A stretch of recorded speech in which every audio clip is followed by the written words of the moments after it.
Thanks for calling that out, and that's a good note to end the cool plays. Now we move on to the deaths. Many of these will be pretty quick. We're going to start and go in order of XL. The first one up is Mango, the martial artist. I'm pretty sure there's several like cartoons about pieces of fruit that fight crime and know karate and stuff like that. So this seems like an appropriate description of this character. We are going to the one at, this is from CPO, so they're playing on the Australian server, 020817. And these are all deaths from now on. Those were all the cool plays, and these are all just interesting deaths. Some of them are lower XL, most of them are a bit higher. And some of these lower ones were chosen because they are so-called gamma funk kills, kills in a vault that I made or something that I made, but there's only a few of these. And where are we going? Frame 21951.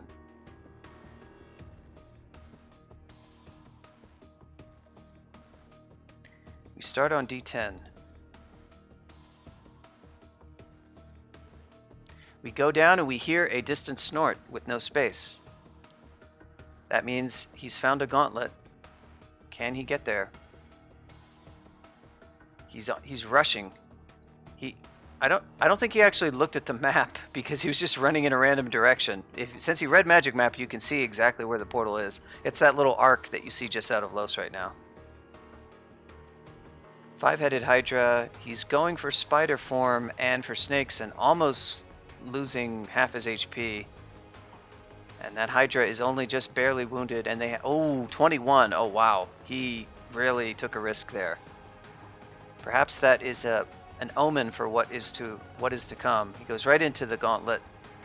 He explores that really fast. So a gauntlet gives you a choice of usually 2 different pathways, sometimes 3, all of which lead to the Minotaur, all of which take you through vaults filled with dangerous monsters and loot, and then the Minotaur itself guards a larger pile of loot.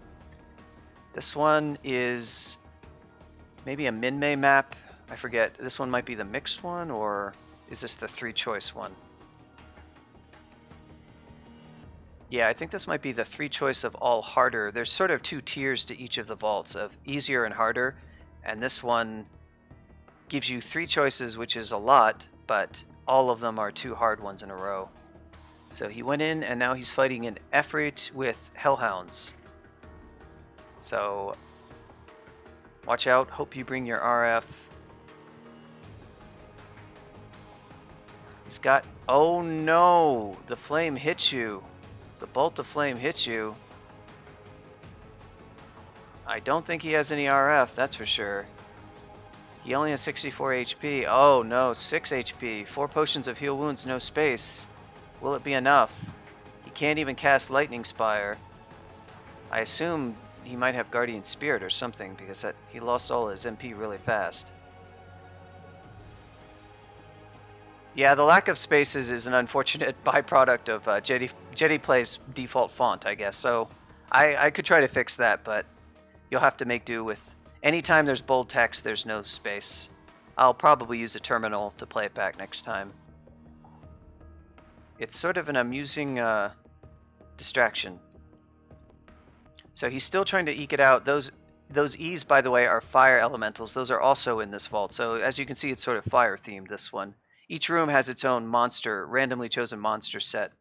And the individual rooms each are all randomized. It's kind of like how Vaults 5, the quadrants are all randomized layouts. The only difference is that the monster sets are all like themed. Now he's going for Ambrosia. Oh, wow. Then he takes the final hit. That happened very fast at the end. Maybe we can step that through.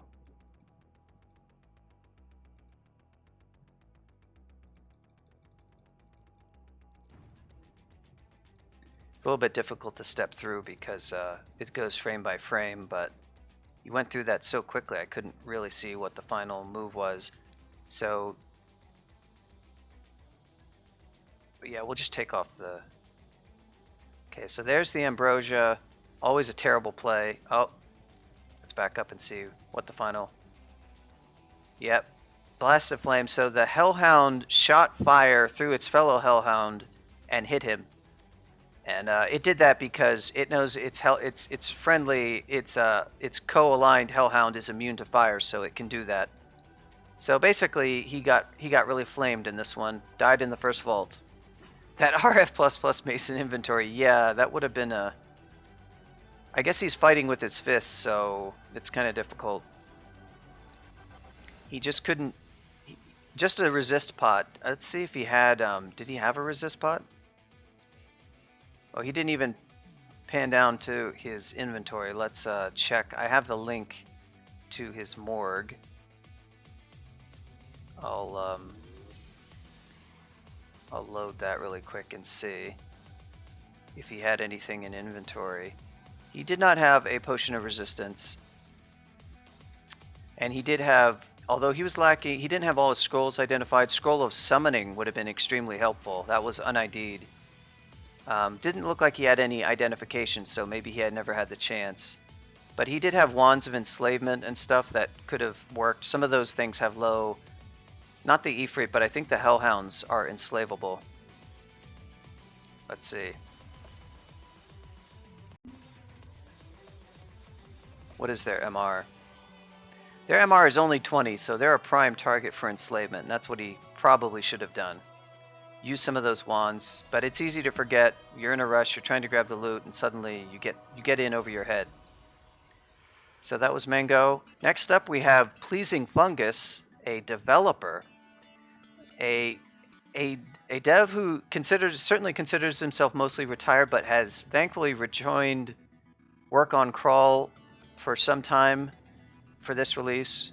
So we're lucky to have him back and have him contributing. He's recently added Sijutovi's Embrace, the new Unrand, and added a new potion of stabbing. And I think he's done some other stuff too.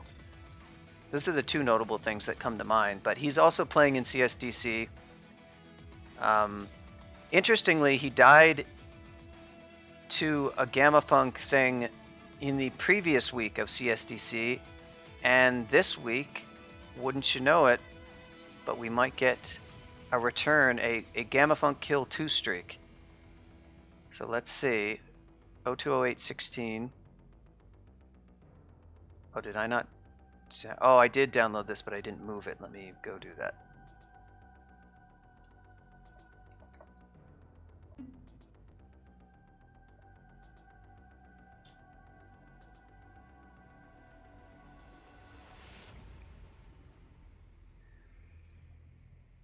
I originally couldn't get this TTY rec because it had been archived, but then we found the archive location. This one, conveniently, oh, this one is 5, I don't think it's actually 5 minutes long. I think he sits on the death screen for a while.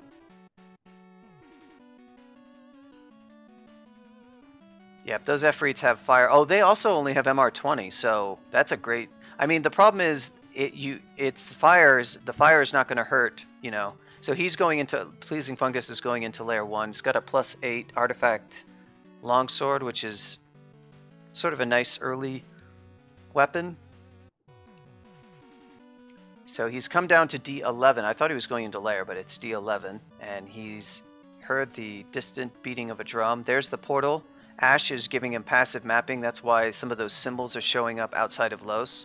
So he'll just randomly, as you move, identify as if it had been magic mapped. That's a square, and Deep Dwarf gets a similar kind of ability. This is a passive that Ash awards, and so with that you can detect things like portals and stuff.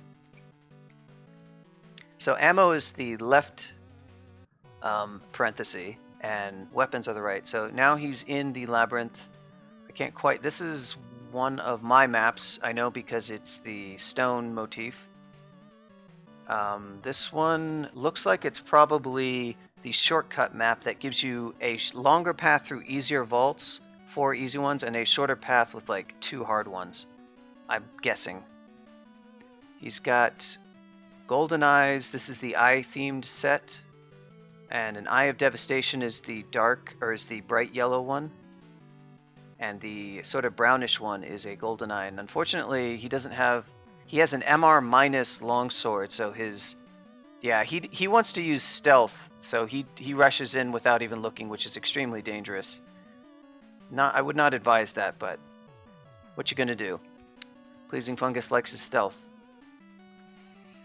So he took a huge hit. The Eyes of Devastation have this highly damaging bolt of energy. They are a slow monster.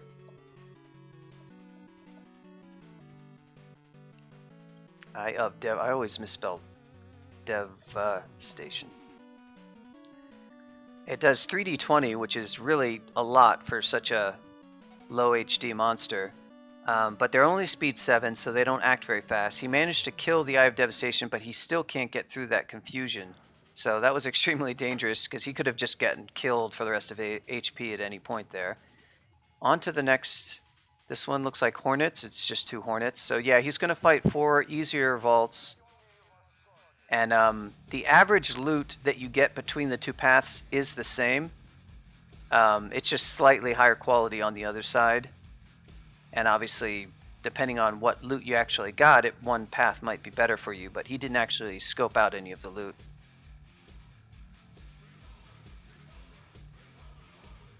Oh, hey, Nabiki. Send you a po drawing. I resized it. Yeah, did you? Well, you can send it to me, and I can submit it. I sent you a whisper in response to your whisper to me with details. If you can go back and check that. But yeah, you can give it to me in Yogi's Discord if you want. And I can go ahead and submit it myself. That's not a problem. Oh, I did mention how we'd want to add the title, but we can probably do that ourselves. That's not hard for us to do. But yeah, I don't think it'd be a problem to get that one in. So I'm in Yogi's Discord. You can give it to me. You can PM it to me from Discord or however you want to do it. All right. So this one is Katoblepas, and I missed what was the. Let's back up a little bit because I actually missed what the room was before. He obviously blazed right through it. Okay, this one is just 6 furries. So this is like Elec demon ones. Uftibos happen to be like our Elec for some reason. So they're air quotes Elec demons. They're also fast. They are supposed to be like the air themed 5, as I kind of learned by looking at their stats. But obviously they're seldom encountered monster. They're on glyph 5, which is like the lowest tier of demon. And 6 furries obviously much more dangerous. Those things, those have weird fast movement. They get many turns and they hit you with elect damage. So if you don't resist that, okay, cool, yep, yeah, I'll see about getting the title added to that. It's not hard for us to do. We can do it. Even I can do something like that with my limited GIMP skills. So he's fighting this Katoble, and he's got not much HP left. Not as easy as the last room. He has evocable invis. I don't know why he's not using that. There it goes. There goes the invis. You can see this one is just the open square variant. It's just has traps. So that's kind of it could be kind of a brutal room to get. Each one of them has a different. Each room is like, you know, a random layout, and then the monster set. The monster set is not tied together with the layout, so you can get all sorts of different layouts with different monster sets. They're just independent of each other. Now he's onto the Minotaur area. This looks like the spiral one. This one's a little bit dangerous because it's a long corridor, and guess who has javelins of penetration? Mr. Minotaur himself. So this one is pretty favorable for the Minotaur. That Ash passive monster detection, that little curly brace, means that there's a detected monster. So PF is looking up the info on the Minotaur really quick. So that obviously is the Minotaur that's wandering around there. We're still in Viz, but it's just running out, so he kind of needs to rest that off and re-evoke, which he does, thankfully. Now he's going to step forward and, oh, takes a hit. It's got a stat. Whoa, what? What the heck? Oh, did he just get fragged? Whoa. He just got... Oh, yeah. Dang, so he got... Jeez. We have to go that frame by frame. That happened so quickly. Jesus. That was brutal. Okay, so he stabs the Minotaur. So the Minotaur didn't do anything at first. But the Minotaur retaliated. He hit them with the Staff of Power, because that's its weapon, which doesn't really do much, but it has so much melee damage anyway that even though that weapon does add a little bit, but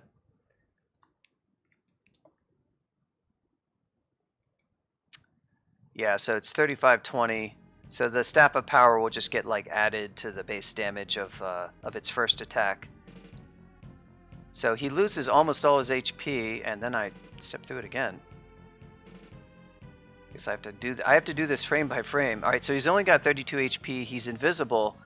That's like, you know, a third. Well, it's more than a third, but. And then the Minotaur gores you. Oh no, he just throws one jab damage. And what does it do? Oh, missed it. 35. So he had 32 HP left. And it did 35, and that was the end of PleasingFungus's Tengu Transmuter.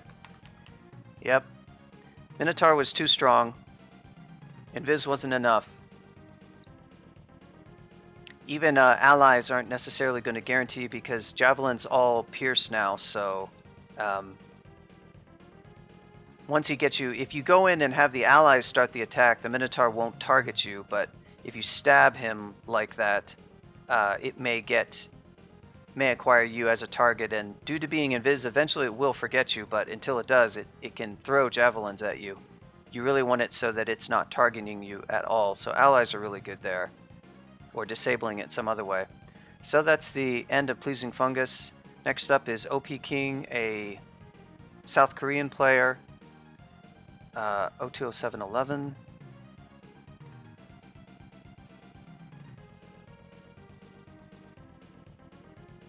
And we're going to frame 22013.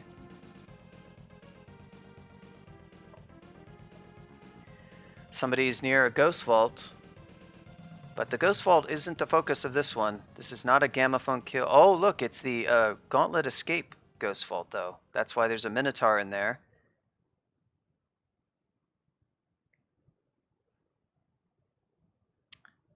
Orb of Destruction. So notice this is a Tengu at XL13 casting Orb of Destruction on layer 6. But he's wandered into a Chebrados altar vault that has torpor snails. And he Orbs of Destruction and he hits this one. Oh no! Look at that. And just like that, Mr. Tengu is no more. Let's get to the point where we have to actually slow it down. So he Orbs one. This is a very short and to the point death. He takes a step back. He's slow because the torpor snails, that's the green W. Those green hashtags are crystal walls. That's the default rendering of those, is just to use the same glyph but be green. So usually all of them are on the same glyph by default. So stone will be stone is white, isn't it? No, stone is just gray. And metal is like cyan. Game on stream. That's right, I could be watching and Twitch streaming. Yogi did that a couple times for Toad. I don't think he necessarily told Toad ahead of time. I think he did so also for Iggy. Yeah, that's how we saw Toad run from the Lich. That's how that great meme was born, was one of Yogi's commentary streams. So, okay, so what exactly happened here? So he stepped away. Stepping this frame by frame is difficult. So the first one, he damaged. So the torpor snail is red. That means it's almost dead. That's like the last color before dying. So he just barely avoided killing it. And once you kill it, the slowness aura recedes. So then he would have been normal speed. But then the torpor snail bites him for an additional 24 damage. Yeah, right. If you play while as if, you know, if you're paranoid that I'm watching you and you play that way, you'll probably play a little bit better. Then a Wyvern shows up, and now he's got half his HP, so he keeps hitting the Torpor Snail, which I'm not sure he's hitting it with a Staff of Conjuration, so I don't know if he's miskeying here or if he's just being really lazy. He's only got 2 MP left though. So the Torpor Snail bites him again. He's down to 28. And then it bites him again. And now he's down to 12. And he takes a step to the side, but of course he's slow. Then the Wyvern finishes them off. Wyverns actually hit fairly hard. Yep. Can't ever count out an almost dead monster. It being almost dead does not detract from its damage or its speed. Those hit for 20 damage, so yep. The Wyvern actually got in 2 hits. So the first one you see at 12 was 1 bite, and that took, well, I guess that took him down to 12. And then the second one, that is sort of too much damage, so I'm not quite sure about that. About that order. Hey, there's the save macros. 19 damage. Yeah, that is close to max, so it did roll close to max roll, but it didn't matter. He was, with that setup, he was going to die anyway. So that's OpKing. Apparently he died because he's playing a Tengu, not an OP. So next up we have ebering. You just watched him run through his cool plays. So this is 020819.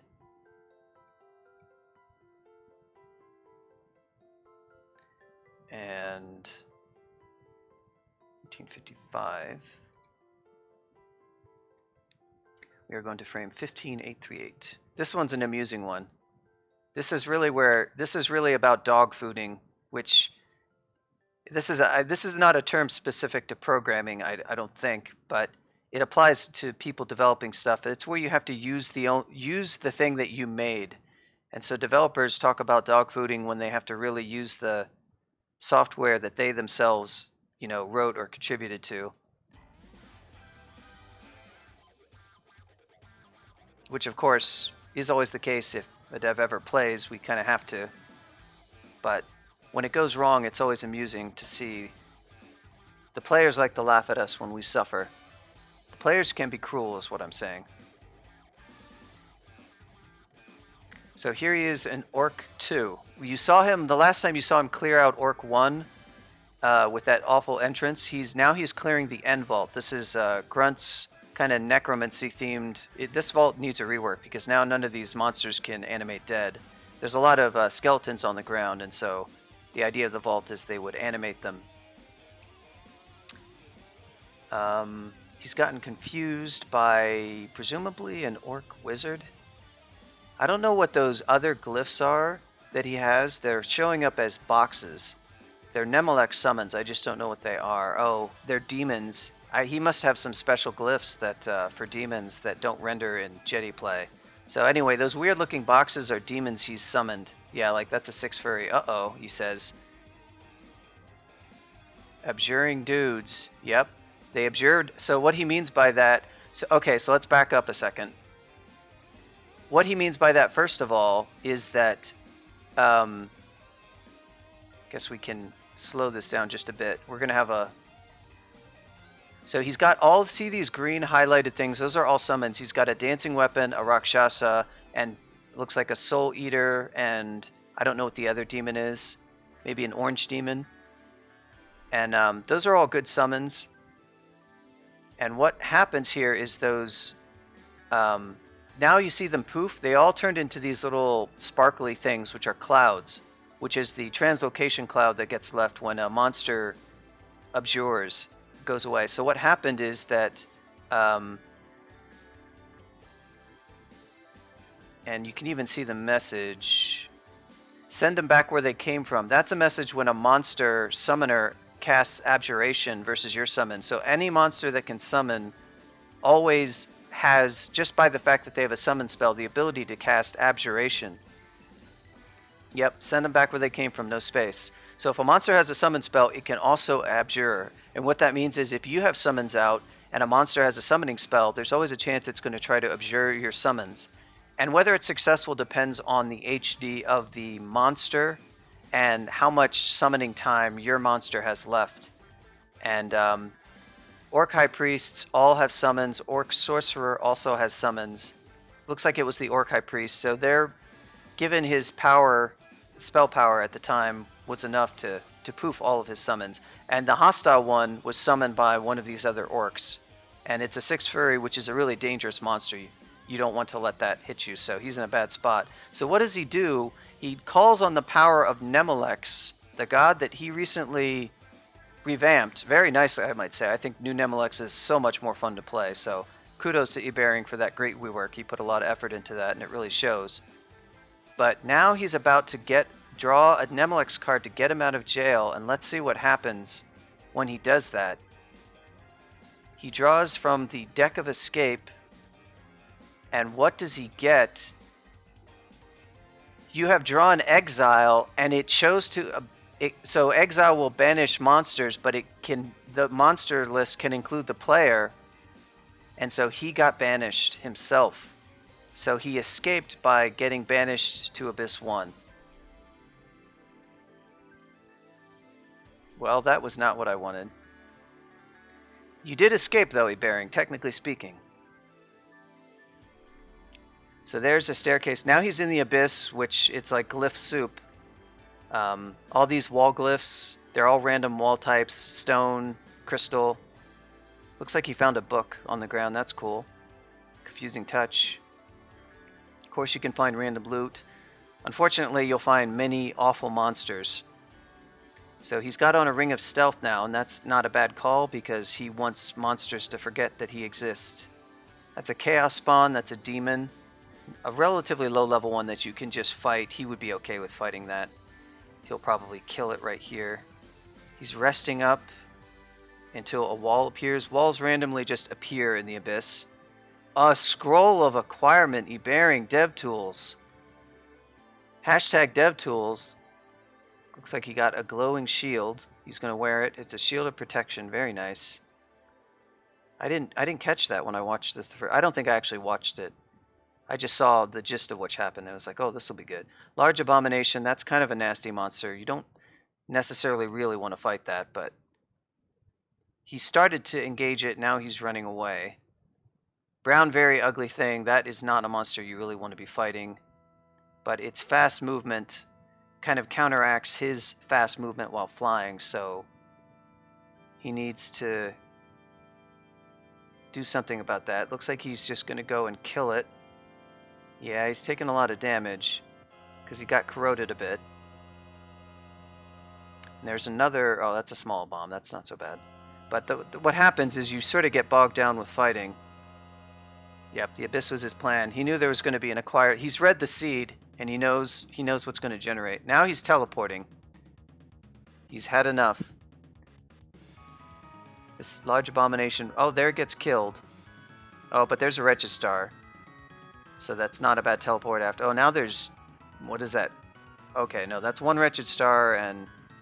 so these will give you temp mutations, which suck, but they're not too dangerous to fight. They do some damage with their IMB, but it's not too bad. Lurking Horror, he doesn't want that to go off. That will torment him.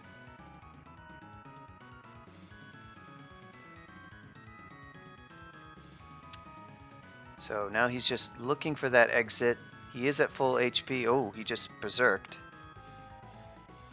Purple Draconian Knight, that's not a thing he wants to fight. Draconians, some Draconians can spawn in the Abyss. He's still slow from that. I think that was a temp mutation berserkitis, I assume. He's still minus berserk, but he's no longer slowed. It's good to kind of try to head in a consistent direction to reveal as many tiles as possible. I don't really like these open areas though, because that's a shadow. That's not too dangerous.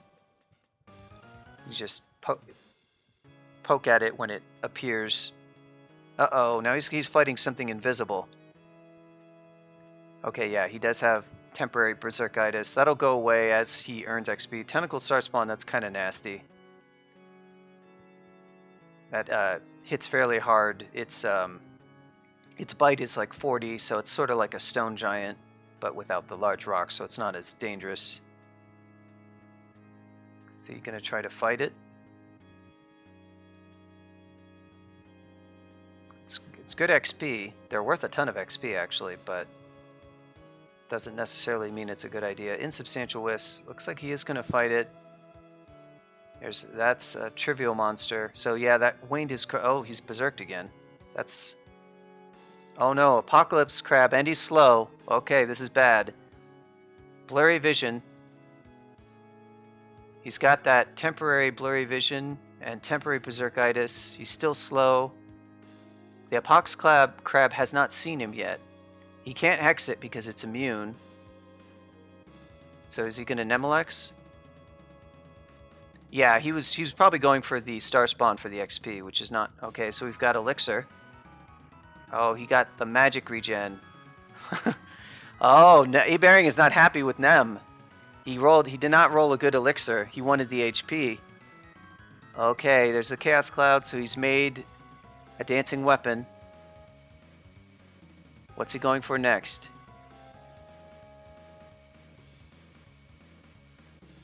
Oh, what the heck? Oh, he tombed. But it did. Oh no! He got parried. Wow, you have to slow that down to see exactly what happened. What? How many cards did he draw? It looks like he did deal 4 escape. Is that what he did?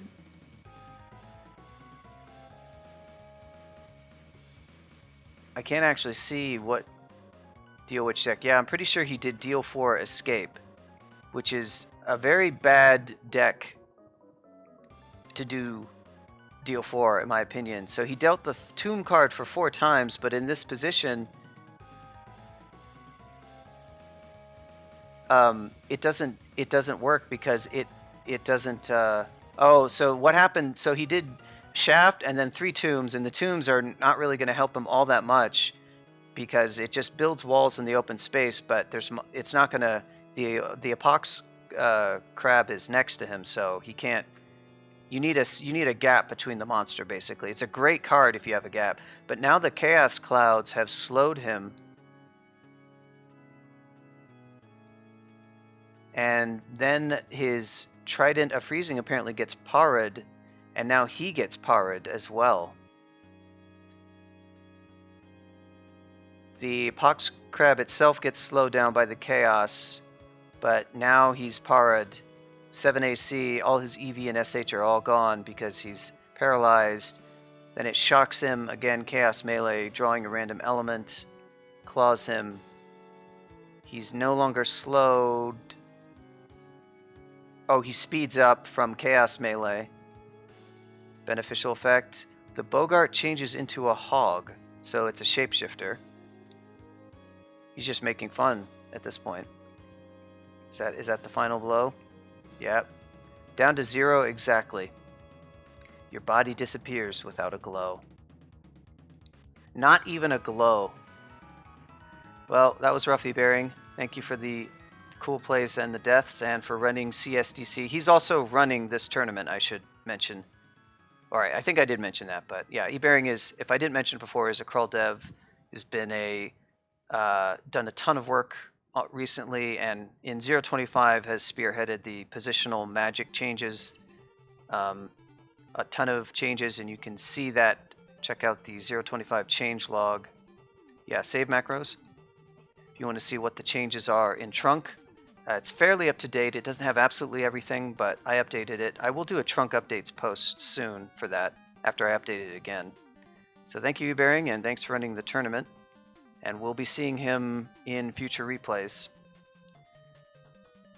Okay, CJO, the Grappler, is next. Ever wanted to see a Tengu grapple things? Well, now you're going to get to see that. 0209 46. 209 09 46. And we are going to frame 0, so that's easy enough. A quick 2-minute TV. Well, Tomb Card is excellent in the Abyss, actually. I mean, you just need to use it where you have a gap. So if he could have like blinked there somehow or something like that, I don't know if he had a blink scroll or not. He probably didn't have the blink spell, but yeah, Tomb Card remains excellent. The setup for it does require a gap with. All you need is to not have a monster adjacent to you, and it's not too hard to use Tomb preemptively. So you can absolutely do that. Dealing 4 with Escape, though, is kind of a bad idea, because there's not really much benefit to multiple Escape cards unless those cards are Elixir, arguably. Well, no, yeah, they're good, because you could roll the MP Elixir effect like he did earlier, and you might want to try again for a better one, but generally you either want to have a stacked deck with good Escape cards, or you want to triple draw. So here we are, CGO, the Grappler, no space, in a Gauntlet. This is the final Gauntlet death. Then we'll be kind of moving on to the higher level deaths after this. Which one is this?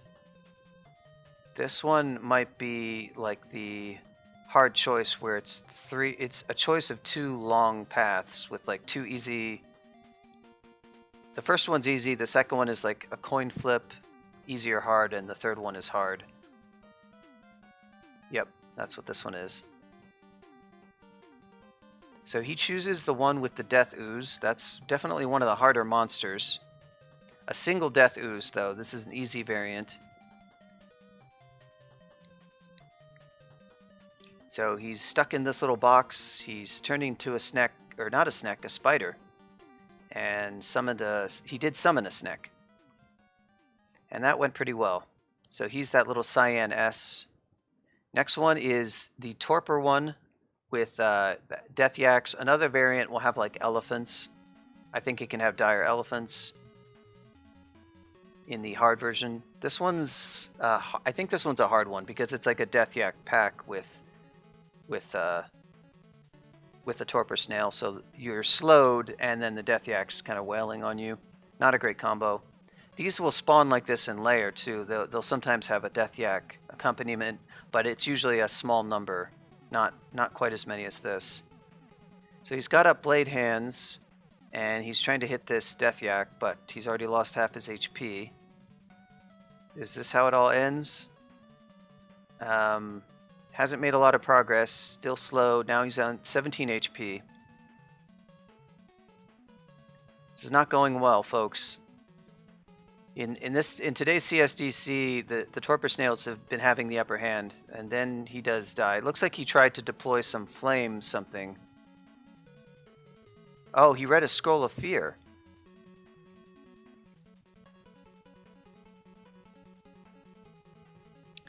And he did a couple things. What did he do?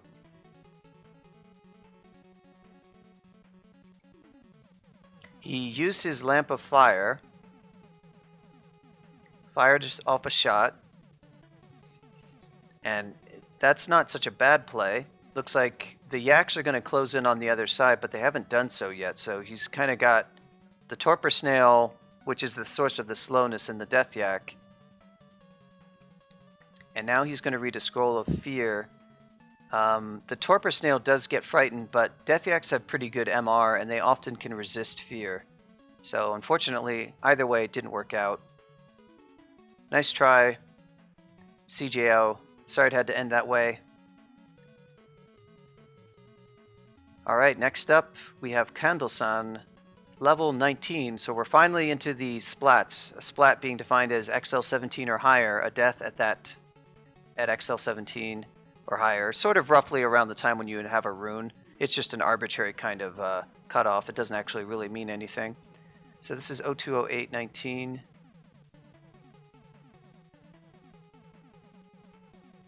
And what number? 1307. There we go. And we're going to frame 42911.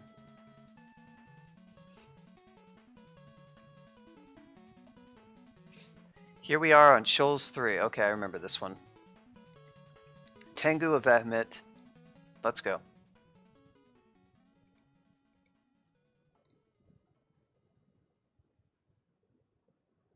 We got some dream sheep. Oh, he gets put to sleep, but then he wakes up without taking too much damage. It's a lot of dream sheep. That means there's a cyclops somewhere. That's the only way that these monsters appear in shoals, accompanied with a cyclops. He gets put to sleep again, this time with only 2. Takes a little damage, no problem though. Sticky flame weakness.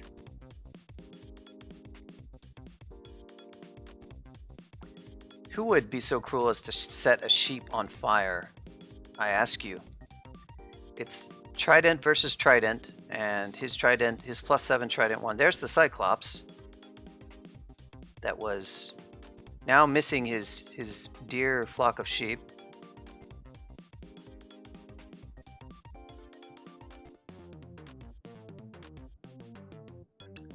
We go up and we auto-explore into a Kraken, and we nope out of there. This level is, much of it is clear. Looks like he sets up an exclusion on Mr. Kraken, which I think was asleep, so he'll never have to deal with the Kraken again.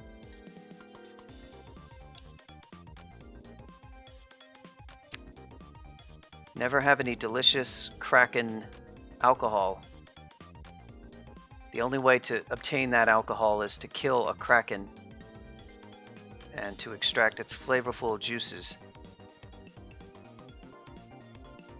These ball lightnings from Conjure Ball Lightning not really deploying the way he would like. You really want to fire those off and have the targets be closer. So it looks like he's woken up Ilsui.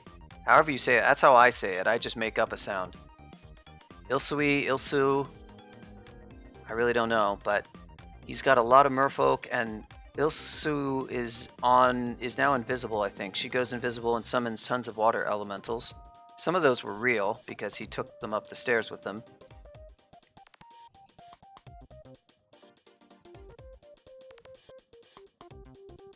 There's Ilsu.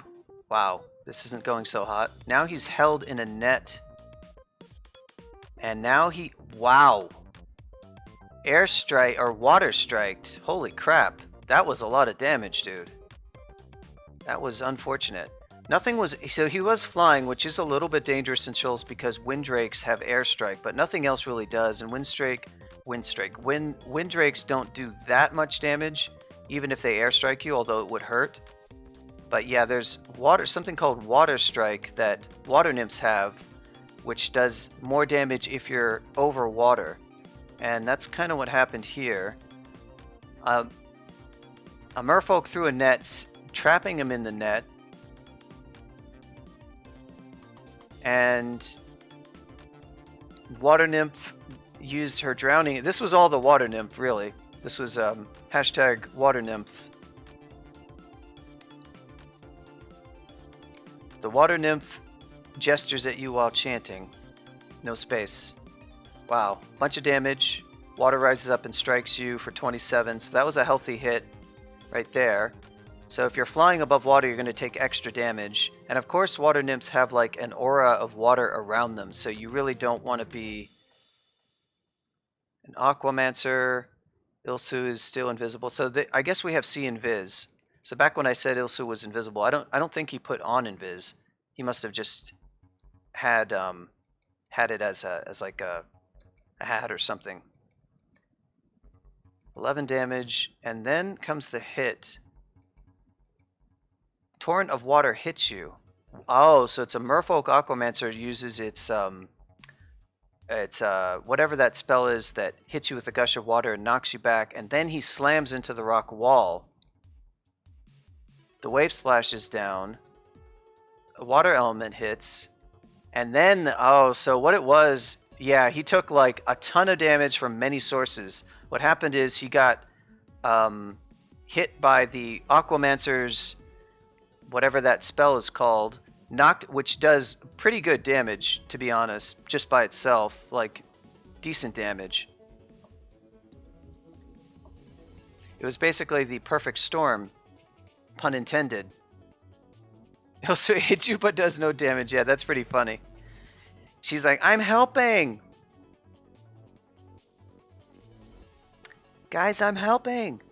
Primal Wave, that's what it's called. So 3d20, that's pretty nasty. You know, you can see Icicle, which is already a somewhat notorious, you know, mid-tier monster damage spell, only does a bit more. And so that hits for 3d20, and if it knocks you into a wall, you take collision damage. That was probably the single largest component of the damage. Yes, they also cover up stairs, that's true. They have a thing to block stairs, so the water this was like a multi-monster assist here. The water elementals also got in some minor hits, but then she also contributed a water strike. But yeah, it was probably the biggest factor was probably that primal wave with the knockback into the wall, because those wall collisions they do a lot of damage. So those two combined would have done most of it, and then the water strike would have done a bunch too. So yeah, that was just a ton of damage taken all in one turn. Not a spot you wanted to be in. Rest in peace, candlesan. Next up, we have somebody who goes by the name gressup. Gressup the Brawler. Or should we call him Gressup the Baller? Not B-A-L-L-E-R, but B-A-W-L-E-R, because he's crying because he died. Do you get it? That's the joke. 0208, 0208.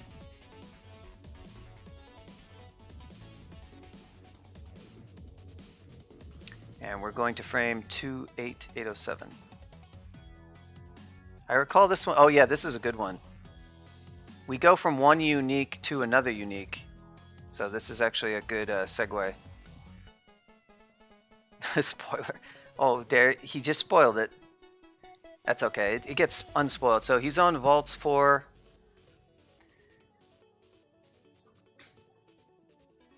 He's just finished Vaults 3. Oh, he hasn't finished Vaults 3. Sorry. Oh, and who do we have? Yes, it's Sojibo with his army of Tengu. Tengu Reavers. Wow, down to 57 HP already, Gressup.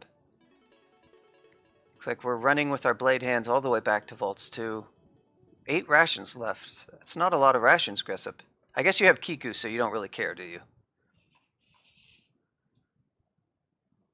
Yeah, epic CSDC, God choice. That is pretty epic. Good choice if you want to win the game. So now we're fighting Sojibo with a bunch of snakes and zombies. Have we done huge damage? We're looking at our no space potions. Oh, we got blown back. Oh, okay, we're already at half HP. We've got the Tengu Reavers now in the room. What happened is we're getting blown backwards by Sojibo. So our careful positioning. Sojo's messing with you at this point. Wow, this is not going well at all. 20 HP is not a lot of HP. 9 HP. Gressup, no. Gressup, this is not enough HP. Looks like he paralyzed or distracted one of the Reavers. Both of them. Something happened. Now we're surrounded with zombies. Okay. Yeah, they must have been distracted. I need to slow this down to like 1/4 speed, I feel. Oh, Sojibo is almost dead. Now he's summoning air elementals, though. And we're getting tornadoed by the air elementals. Oh no, this is not good. Almost dead. Almost dead. Almost dead. Still almost dead. Now we're blown back. Man, Sojibo is just a total punk with these blowback. Oh, 50 damage. What was the final damage source? Yes, that's a good point. It didn't even occur to me. This is Tengu versus Tengu. This is the ultimate showdown. So what did the final... Was it... I forget if Sojo has airstrike. Okay, blown backwards. Air elementals are still... Air elementals are insanely fast.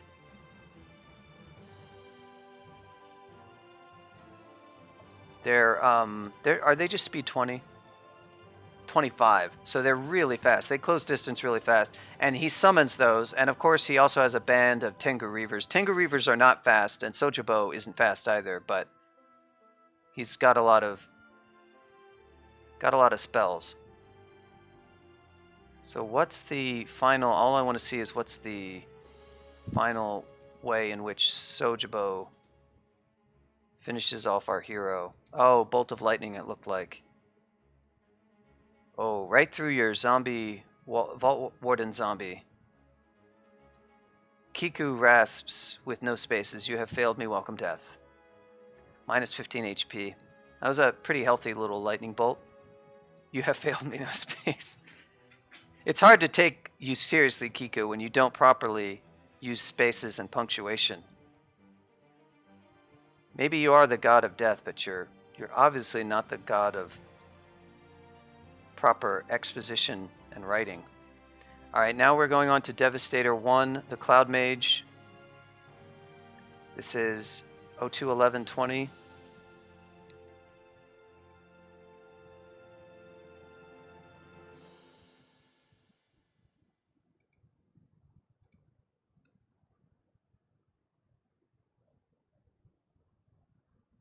$27,031.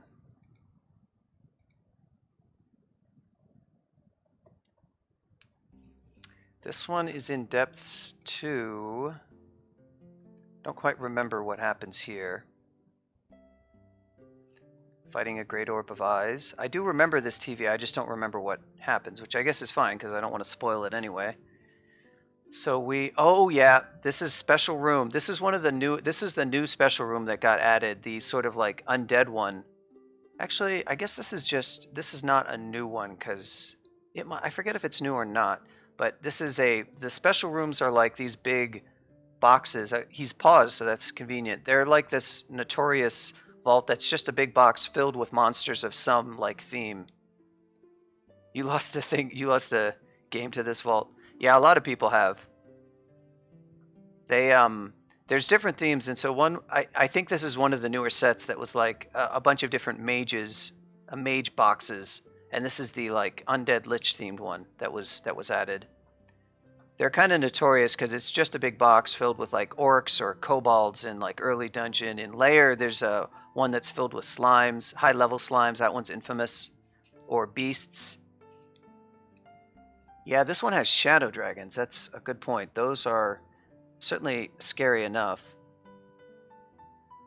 So he's used Inner Flame, always the pro move. Although Inner Flame has been buffed, because now it places... oh no, this is 024, so never mind, that does not apply. There's no space text. That's a lot of no space text. He's teleporting away, it looks like. He's had enough of the nice teleport. That's like all the way back to right where he was.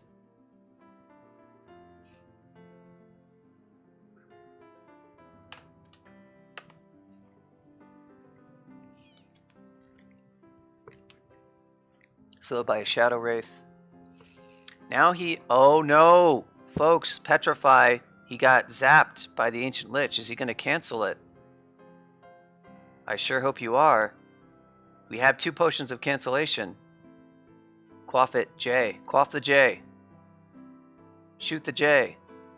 Oh, he teleports instead. Now he's petrified. Oh, but you can't... Oh, he teleported to bad... Oh, wow. That's why you cancel it. What a travesty. Look at that. Skeletal Warrior, Fire Giant. So he teleported near the vault.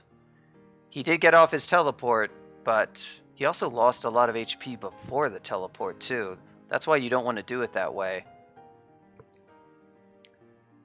So after deciding not to cancel, that Lich just sort of got him right from the edge of Los as he came in to Los. So you red teleport. What happens? Okay, so you have Turn to Stone. Let's see if we can step and see what all happened. Plus 10 longsword of compound interest. Very nice. I do think we could have a better weapon though than a longsword. DevastatorOne. I realize it's a Lek, but... So, okay, so he teleported really before taking any damage, but then he teleported like right into this group of monsters. And they immediately see him and start wailing on him. So yeah, that was That was brutal, and that's why you don't just rely on teleport. Yeah, right into the gank squad. Next time, consider using a better melee weapon, though, seriously. Plus 10 longsword. I know it has good enchant and it has a good brand, but the base damage is absolutely terrible, and you could do so much better. I'm sure a better weapon. Well, I mean, obviously, maybe you didn't get a demon blade, but just even a scimitar would have been better than that weapon. Just a +9 scimitar of something would have. Okay, so next up is, now we have a final set of 4 XL20. This is the last 4 TTY Rex we'll be watching. So we did pretty good for time. I started at sometime after 6. It's been about 2 hours, and we'll get through it before the third. So this seems about the right number to do in a single session. Last time I broke it up into like 3 parts,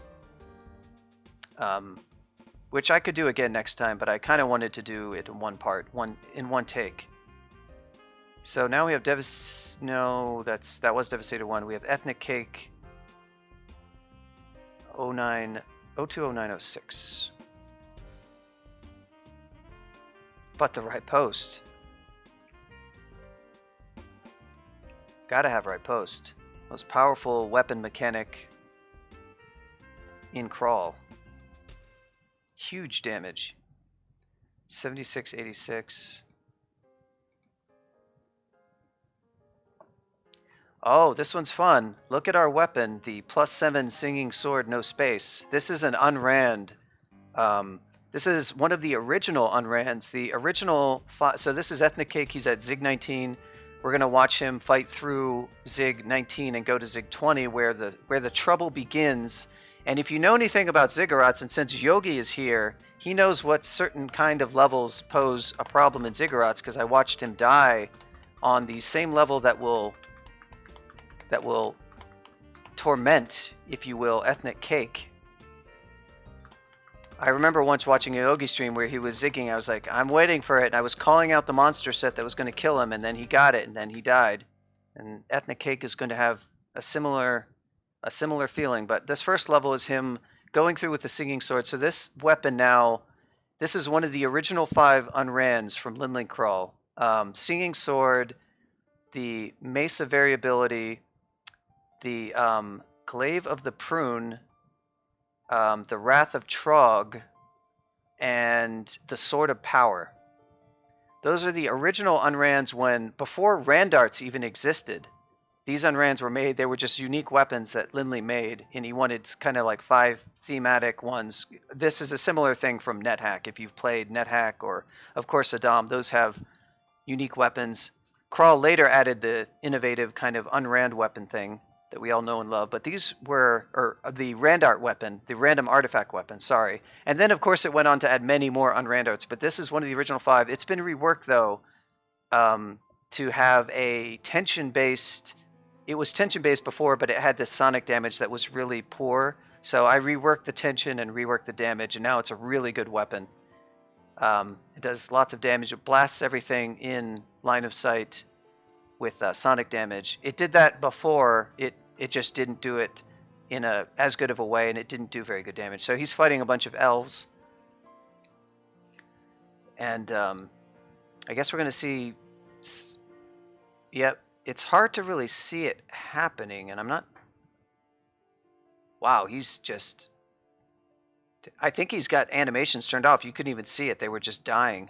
That was a massacre. Holy crap! I think the animations are coming through. What it does is it does a yellow flash, and it was. Let me verify that that's what was even happening. It happened so fast I couldn't even see it. I don't actually see the message. Okay. Maybe he's just straight tabbing him. I'm not actually seeing too many of the bark.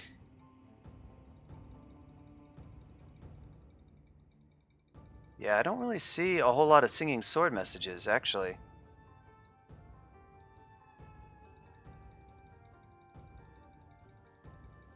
Ah, there you go, ignition. That would make sense. I don't see any animations for ignition either. No, because he's slashing and stuff. There we go. There's the singing sword flashing. That's one. Yeah, it wounded them a bunch, but look at it animated all the one of the elves animated it. There, flashed again. So I don't think there. I didn't see any ignition. There is ignition at the end, but I don't think he actually cast it. It was hard to tell, honestly. Wow, this text. Yeah, we're gonna have to use a terminal next time when we do this, because if you have a smaller window like this, it's some cases it's really hard to read. Feel stable. Small horns. He got rid of teleportitis, it looks like.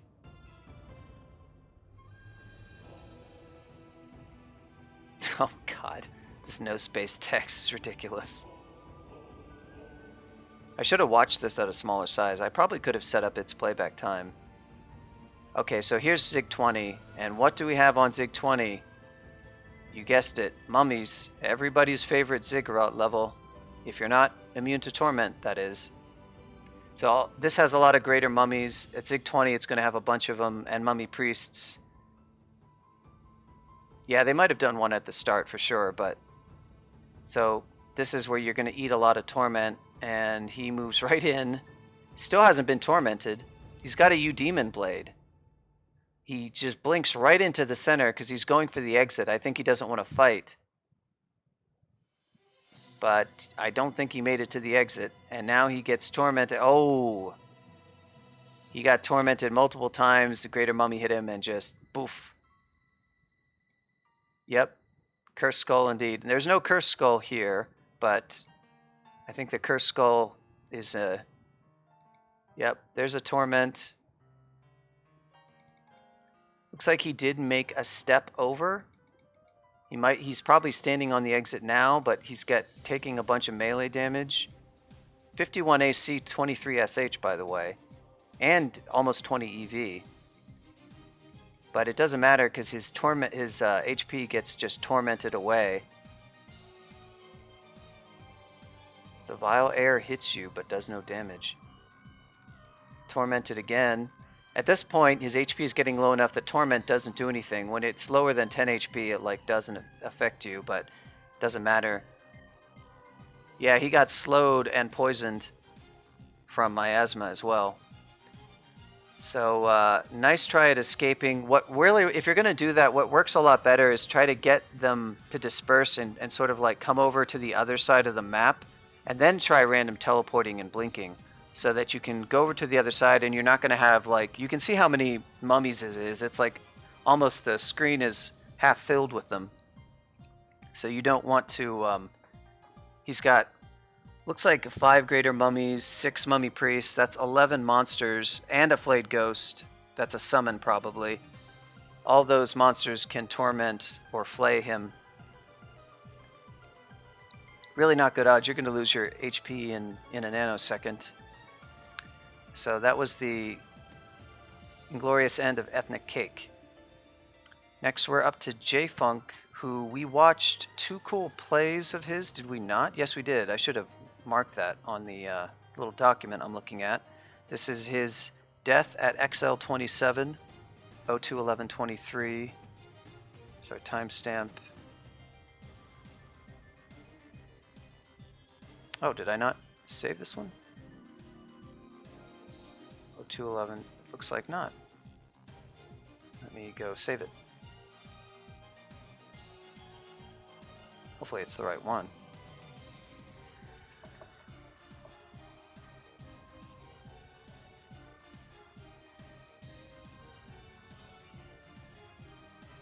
Saga of JFunk continues.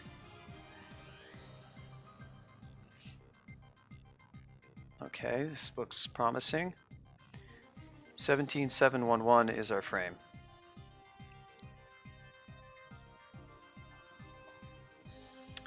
Yes, Maxwell's thermic. Oh, this one's good. This one's really good. Yeah, you remember the guy with Maxwell's thermic engine? That's JFunk. The cool play was, I think this was he the one who got marked, or I remember the weapon. Yeah, there's the mutant beast again. This one's really funny. Maybe this is probably like the most epic death in terms of just the randomness of what happens, and I'll explain how truly random it is. So what's relevant is he's down to Zot 5, and he hasn't, well, I don't know how much he's cleared of Zot 4, but that Zot 4 will become relevant in just a second. So he's fighting this orb of fire. His mutant beast got killed. He's taken a bit of damage. Looks like he's got blurry vision. That's not amazing, but okay, so he's flying, he's running away, he's taking the hatch, and look where he ends up. So let me pause this because you may not know what this is. I'll step this up frame by frame. Looks like he takes a fireball.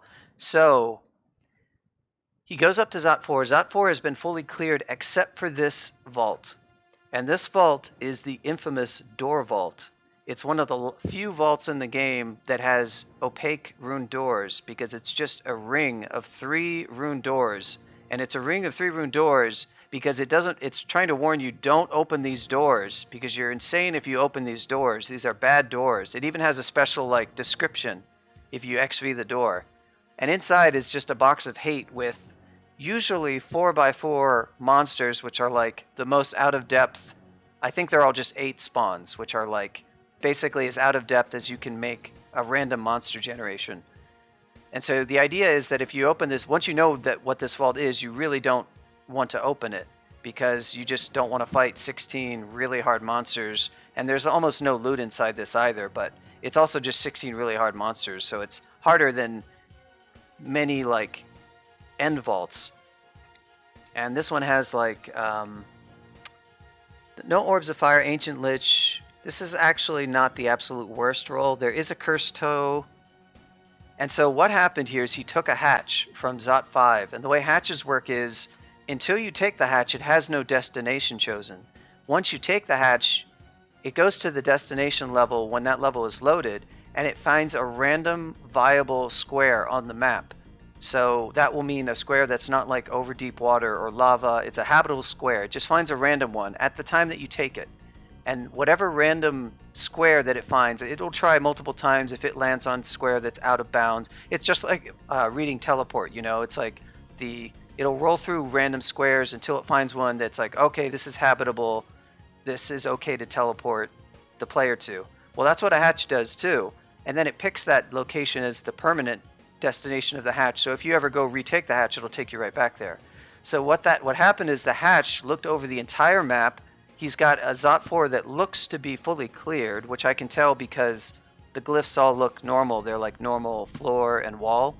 And the random square it chose was a square inside of Door Vault. And Door Vault usually has 16 monsters, so it won't have any free squares inside of it. It'll be 16 squares, all of which have a monster, and you can't teleport or land on a square that has a monster as a destination. So normally the hatch would have not put him inside Door Vault because Door Vault wouldn't have any free space. But it just so happened that this Door Vault had one monster that rolled nothing. Probably because sometimes out-of-depth monsters, like we'll put no monster in the monster list to kind of thin out the difficulty. And we really shouldn't do that because it creates other kinds of problems. It's on our to-do list to fix that. But for whatever reason, Door Vault rolled exactly one monster that did not get created, and the hatch chose exactly that square to put him at the end of his destination. So that's a lot of bad luck. That's pretty insane bad luck. And so now he's stuck in the middle of Door Vault next to some very pissed off monsters.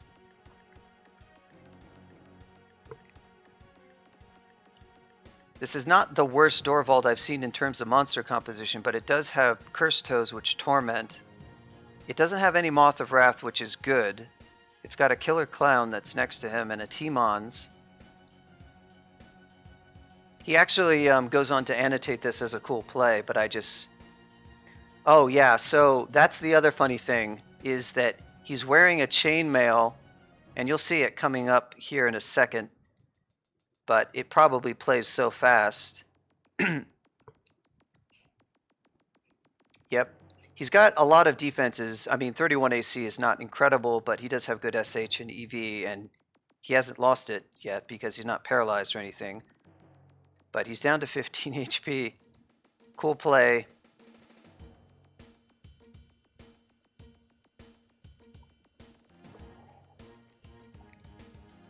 Yeah, he said that he went through that really fast, but it said something.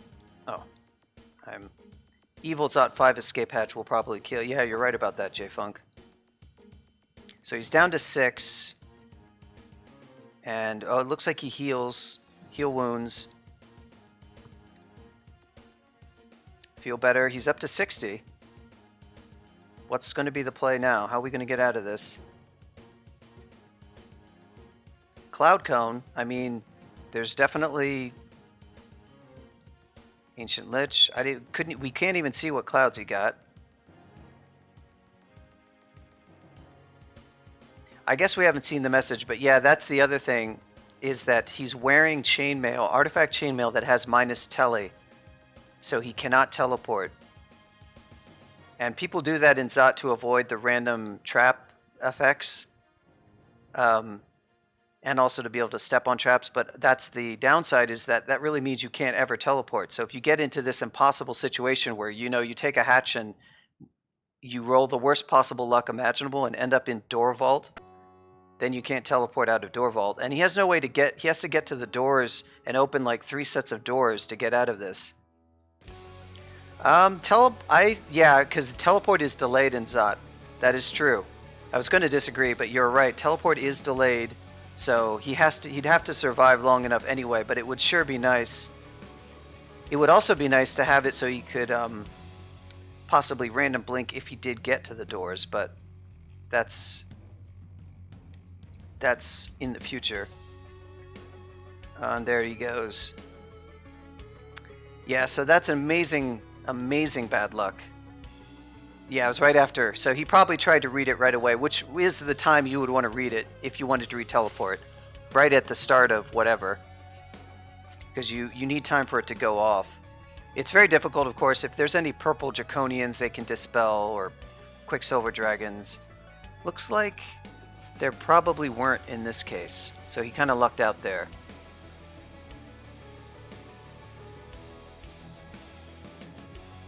Red Draconian Annihilator. They're colored by their, for the class ones, I think they're colored by class, not by the, for the Qs, that means the color is according to what type of class they are, not what color the Draconian has, unfortunately, so it's harder to tell. Oh yeah, you cannot teleport because you are wearing the +5. This is really bad armor, JFunk. The +5 chainmail of Z20 minus tele regen dex +4. Purple Draconian, yep, right there in the monster list, that is true. It is next to him as well, so it can definitely hit him. So that's a problem. Although, the nice thing about this, because of this unusual layout, it might not, because it knows it would hit the Annihilator, so it might not choose to use its breath attack since it would damage one of its friends. But you can't necessarily count on that. This is a sort of an unusual situation where you're completely surrounded and there's nowhere to move. So this chainmail is really bad, by the way. I guess he's just wearing it to get minus tele because he wanted that so much, but it ended up being a complicating factor. So yeah, that was a pretty amusing death because, wow, that is some incredibly bad luck. Sorry about that, JFunk. I'm going to blame ebering for that RNG. No, I'll blame Advil because Advil worked on the RNG recently. 020821. Up next is Krigyl, the Hoplite, worshipping Nemelex. Going to frame 7258.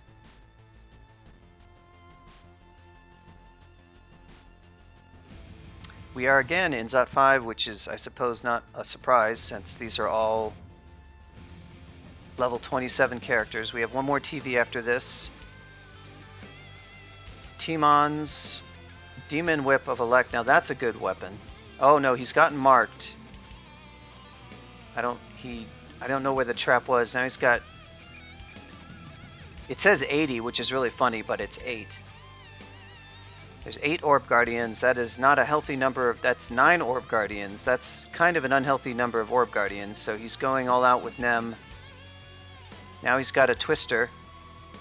He's made his illusion hostile by the Twister. That's not good. See, it doesn't have a green background anymore. Notice the Twister is still green. That means it's aligned with him. It's friendly. But the illusion that he made became hostile because of the Twister. So that's good for getting the Orb Guardians damaged, bad for his illusion, which is potentially a really dangerous hostile monster. But looks like it's gotten swept away. He's still marked. He's still got 8 Orb Guardians. Oh, there's the illusion. It's still after him. He's just... Is he just tabbing? Now he's got an Orb of Fire. Now he's got a Lich. Why is that a Yak? Oh, wow. Something got hit with a Killer Clown Pie and turned into a Yak. That's kind of funny.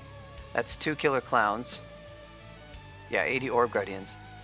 I like the Yak. Killer Clown, Bolt of Fire from the Orb of Fire. Yeah, if they hit you with Bolt of Fire, they can usually avoid hitting allies, so that you still have to worry about that one. Oh, is he going to step on? Oh, but that's not a good dispersal. He's hoping. Now there's a... Oh, the teleport, the clutch teleport. Hashtag Mikey teleport. He's going back there. I'm not sure. He's shouting at the Lich. You know that dispersal trap is probably going to send you into the lung, right? I mean, probably not where you're standing right now, but gotta watch out for those. Okay. He took off the Ring of Ice that's giving him minus RF. He learned his lesson from that Bolt of Fire from the Orb of Fire, I think. I don't know what his RF was like. Well, this is going better with the second take.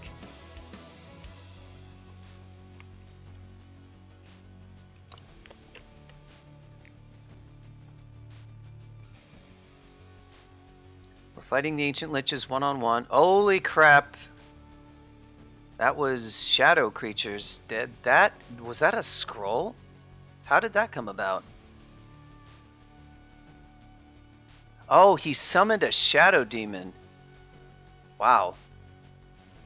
What is this? What did he fire there? The Ancient Lich. Must have been like a Bolt of Drain or something? That's a weird glyph. Yeah, so he summoned this Shadow Demon, and the Shadow Demon like almost immediately summons a ton, and there's a Hell Sentinel too. That was going to be kind of nasty. It's a good thing he finished that guy off quickly. Wow, the mutations. Minus 10% HP is not good. Here's a Killer Clown. Now we're inside the dispersal trap. This is what we warned about. Now we're in the center of the vault again. I don't think we really learned the lesson about this dispersal trap. You're hoping to rely on good luck. I mean, this is a less horrible situation, but you're still next to an Ancient Lich and an Orb of Fire. He kills the Orb of Fire. But that Lich can one-shot him with this HP. Okay, he takes him out, but there's another one. Okay, there's that Ancient Lich down. Still only 55 HP, though. Killer Clown. I mean, okay. It looks like we got through it. We mited, we resisted. We used our potions. Now we're going to Curare a Moth of Wrath. I'm not sure about that play. I think there's a lot more... You could have used other things that would have been probably more effective, but that's okay. We forgive you this time. Golden Dragon. We really should cure this and not let our HP get down to 18. Now we're at 18 HP because we tried to rest off the poison, but that is a good time to use a curing potion. I assume you have a curing potion. And okay, so now we're going toe-to-toe with a Cursed Toe. Those can't directly melee you. They can only torment you. Wandering Mushrooms can't move toward him for now until, yeah, saving those curing potions. And he hasn't really been using Nemelex. Now we're using Nemelex. Now the death caps are a problem because they can drain your life, and you see they do. Okay, so this is a torment. That's not drain life. Now we have an Ancient Lich show up. That's really bad. We've got 3 scrolls of Holy Word, and guess what monsters are vulnerable to that, so could be a time to use them. Get rid of this Cursed Toe and spam the Lich with summons. Okay, so we've got oh, what happened? How did it go so wrong so quickly? So he's at 21 HP, he's got Telly up, he's setting up the Telly, and what happens? The death cap draws from the surrounding life force. So the death cap does its drain life. I don't know if you can see what the damage is. It's not a lot of damage. The other monsters that have this are Soul Eaters. Oh, it's probably one word.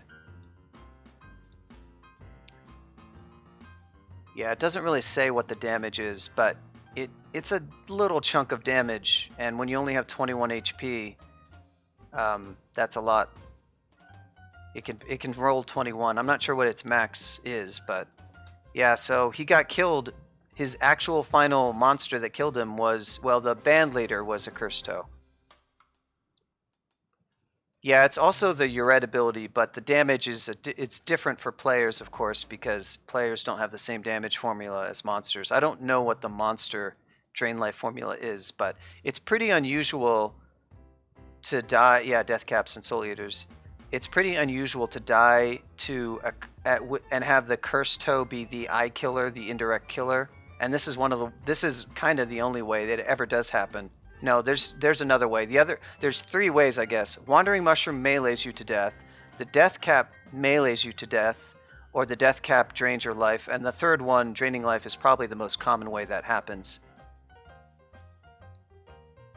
You can see the Death Cap does 33, so that's decent actually. Wandering Mushroom, I think it's a lot less. Now that I look at it, that's amazing how much. Yeah, it's only 20. So the Death Caps are the usual source of death.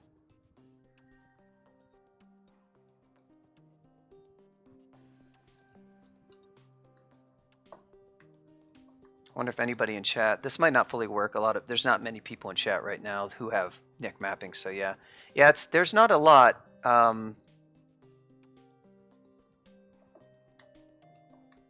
S equals. How many people have ever died? 433 people have died. Unique individuals. Okay, so that was krigyl. Inglorious End to a Death Cap. Next up we have Snack, who is a regular from the Roguelikes Discord and DCSS chat. This is the final... Yeah, Yogi's like, I hope I didn't. It looks like you're safe, Yogi. This is the final death that we'll be watching. This is the only extended death, because I guess Snack was going for 15 runes. I asked him for an explanation when I saw this, and he refused to tell me. I guess we'll have to watch the TV. He said he wanted to leave it up to mystery.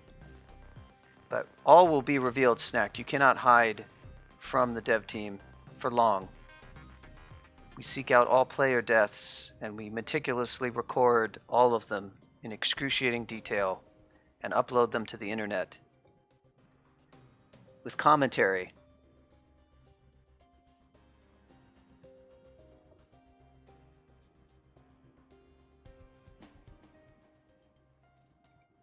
So he's in Pan. Right now he's on, I think he's already gotten there. He is on Glorx's level. And of course that will be relevant later. So you're going to notice a lot of undead monsters, which are unusual for Pan. Yeah, like spectral stuff and flayed ghosts. There's the cursed skulls. So Glorx's vaults tend to have a couple of cursed skulls. And those can be kind of nasty. They're like speed 15. They have torment. They don't have a lot of HP though, so they're kind of like, they're not actually that difficult to kill, but if you panic, they can be bad. Yep. They also have an awesome tile, which I use as an emote.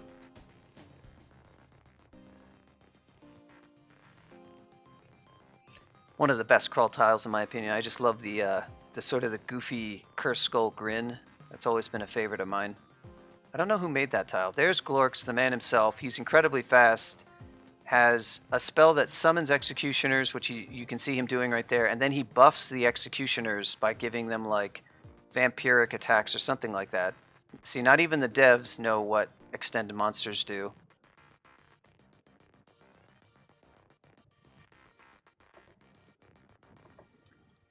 Can I spell his name correctly? First try, amazing. So he's got summon executioners, dispel, symbol of torment.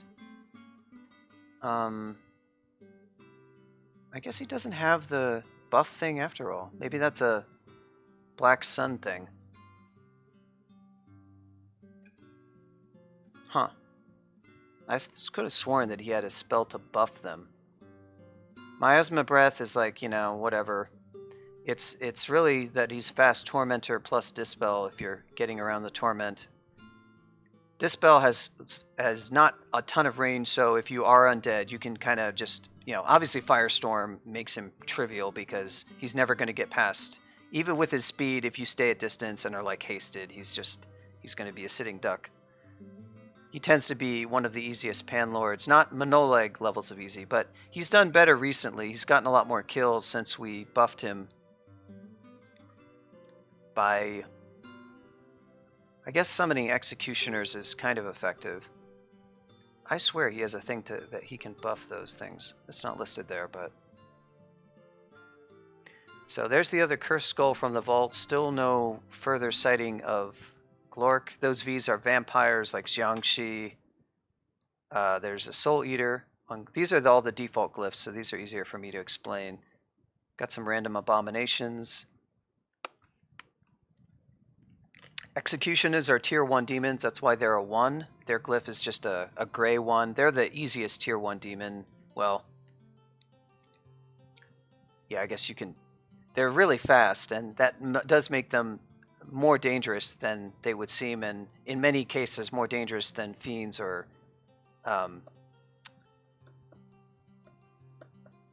ice fiends or regular fiends. There's Glorksy. He's got his executioners summoned. He's got slowed. Oof. Okay. We teleported because we got slowed by miasma. Oh no, what's happening here? Oh wow. What, Snack? You died to a random executioner, Snack. What was this? This is just a solo executioner. 36 AC, 25 EV. What even happened here? Snack, I demand answers. Okay, so he read Holy Word. He just took some damage from... Does he... Is it a buffed executioner? I swear to God.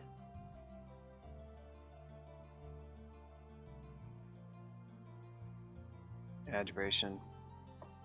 What about Black Sun? Are they the ones who do that? Yeah, they do have Black Mark, which does do that, I think.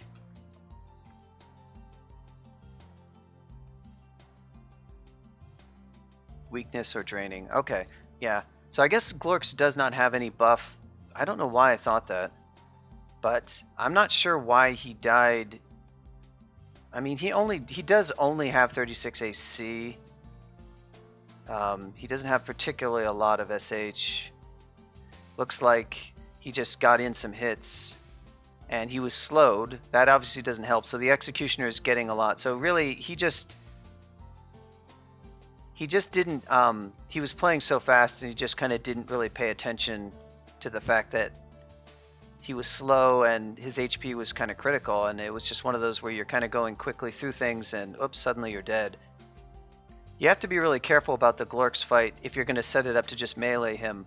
You kind of want to melee him so that his summons are out of the picture, and that's relatively easy to do because his vault has a lot of corners in it. If you go back and look at the map, you can kind of see on the inside, I don't think he goes very far into the vault, so you can't really see it. This one might not have it, but all the walls are diggable, so you can dig a kill hole and get Glorks to come into it so that you don't have to, if you're going to melee him toe-to-toe, that is. I mean, he's still going to spam Torment. You can do stuff like quaff a Lig Potion if you really want to. You know, you can do tricks like that. You can mob him with summons certainly, but he's quite fast and will abjure them. So if you are going to go in with melee, and all Snack has is just Broadaxe of Elect, so it's not like he does have Holy Wrath. So, and he doesn't have like TSO summons or anything. So that was Snack's somewhat,